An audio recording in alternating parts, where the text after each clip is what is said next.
Sa bahay nila Aling Margie, habang inihahanda nila Aling Margie at Pat ang live selling nila, iabala naman si Captain Rosales na pinapanood ang video ng pag-atake ni Atty. Evangelista kay Madam Helena. Napansin naman ni Aling Margie na nakapokus sa pinapanood nito kaya't nilapitan at tinanong kung ano ito.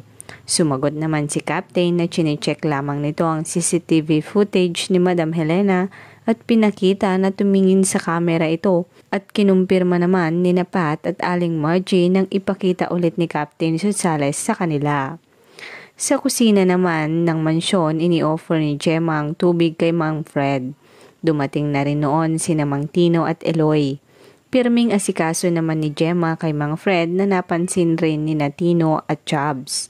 Nagpauna nang umuwi sina Lola Hart at Mang Fred. Tuwang-tuwa namang inilabas ni Mang Tino ang regalong kwintas kay Chubbs. Inihatid naman ni Gemma, Chubbs, sina Lola Hart at Mang Fred. Nang dadalawa na lamang sina Lola Hart at Mang Fred habang hinihintay ang sasakyan, ay natanong ng matanda kung kumusta ang pagkikita nila ni Mr. Hugo. Binalita naman nito na naratnan nitong nagkaka-episode ang matanda nang dumating. Napagtatlo pa ni Mang Fred na kung di daw sila nagkatuluyan ni Miriam ay baka naging mas maganda ang buhay nito. Kinontra naman siya ni Lola Hart at sa pagsasabing kung di sila nagkatuluyan ni Miriam ay baka hindi ito naging masaya. Samantala, nagpakitaan naman sina Eloy at Mang Tino ng kwintas na ireregalo sa mga iniibig nila. Nagtaka naman si Eloy kung bakit letter A din ang pinili ni Tino. Sinagot naman siya nitong ang tunay raw na pangalan ni Chubbs ay Amor. Biglang dumating sina Chubbs at Gemma at itinago agad ni Tino sa likod nito ang dalawang nakapouch na kwintas. Palihim namang kinuha ni Eloy ang kanya saka umalis.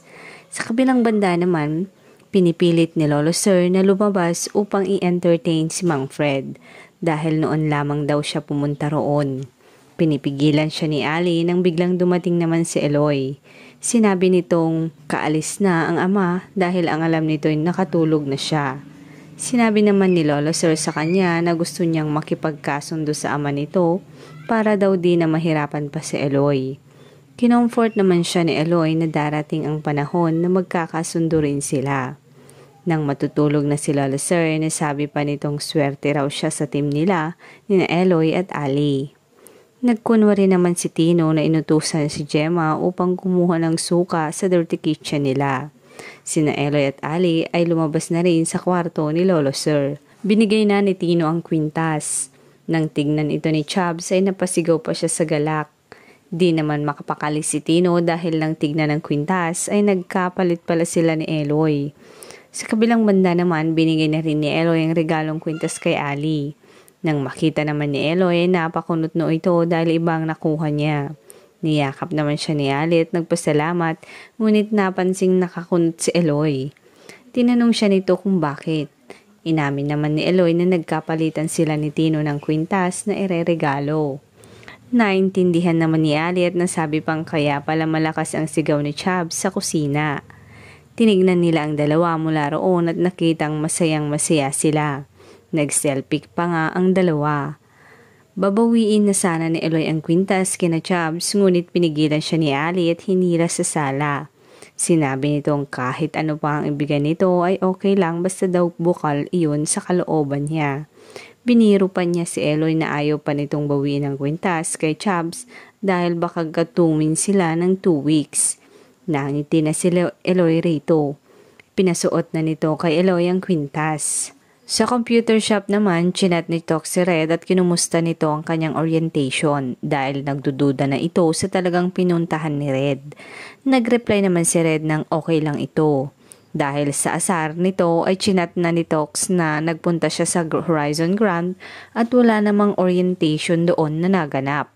Matagal bago nakareply si Red. Iniiwas nito ang sagot na namimiss na raw siya ni Tox. Nag-reply naman si Tox na nagsisinungaling na ito sa kanya. Napansin naman siya ni Mang Ben at kinundi nang baka masira nito ang laptop ni Ice.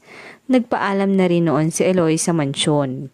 Nang pagbuksan na ni Tino si Eloy ng pinto ng sasakyan ay nakiusap na nitong bayaran na lamang niya ng 5 taon ang kwintas ni Chubbs. Sinabi naman ni Eloy na gawin na nitong 10 taon. Tuwang-tuwa si Tino rito. Nang makaalis ang dalawa, inimbita pa ni Chubb si Ali na magpicture sila dahil sa bagong alahas na bigay ng kanilang mga jowa. Sinabihan nito si Gemma na kumuha ng larawan dahil wala naman daw siyang jowa. Nakasimangot tuloy si Gemma kahit inimbita na lamang siya ni Ali na makisali sa picture. Inasar pa siya ni Chubbs nang sabihin nitong wala siyang kwintas sabay post.